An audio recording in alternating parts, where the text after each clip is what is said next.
Hi, my name is Victor and I work for Collective Idea, and I'm going to show you a really cool feature in Sketch. Sketch is a drawing app that is primarily used for screen layouts, things like apps, websites, or graphics meant for the screen. So if you're not using it, you should probably check it out. It's a really, really neat app that has changed the way that I design things. But enough about that. You can read the blog post that this corresponds to if you'd like to know more. What I'm going to talk about is the revert feature, which is a seemingly mundane feature that most apps have. And in Sketch, it's hidden away in the File menu. You can go to Revert, and you can revert to last saved or last opened. But there's another piece called Browse All Versions, and we're going to show how that works.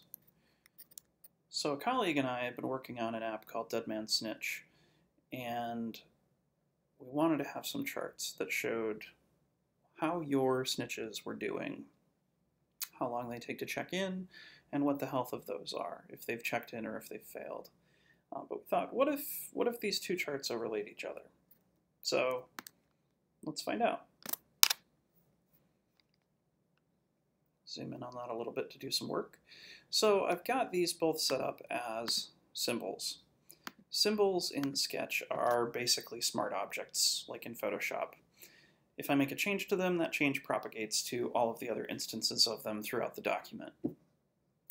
This is really nice. I like to use it when they're both for things that are simple and also things that are very complicated, so that I don't have to re-edit them over and over again. And I was thinking these might appear in multiple places throughout the app, and since I'm just getting going on that work, I was like, okay, let's kind of freeze time, make a symbol, keep moving forward. So that is a benefit and also a catch of symbols, and I'm going to show you why.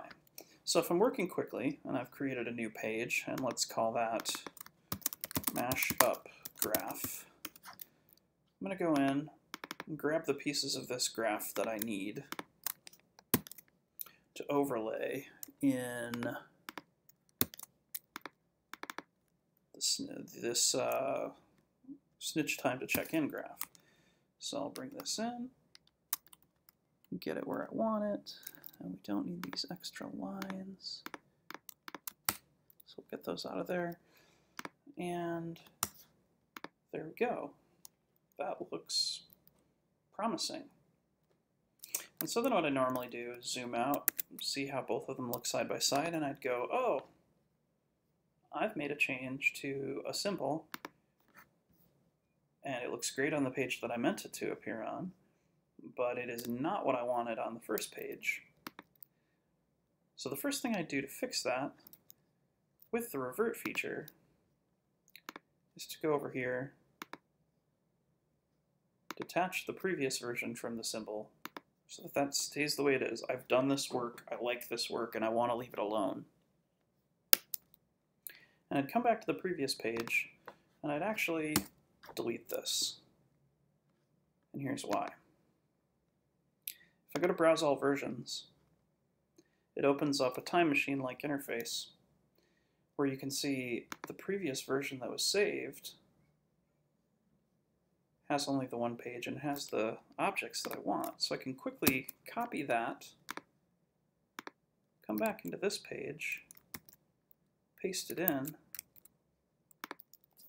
and now it's back to where it should be.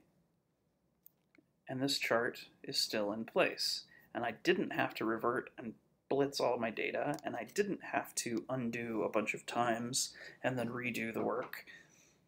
I was able to keep it, quickly insert the previous version, and move on with my life.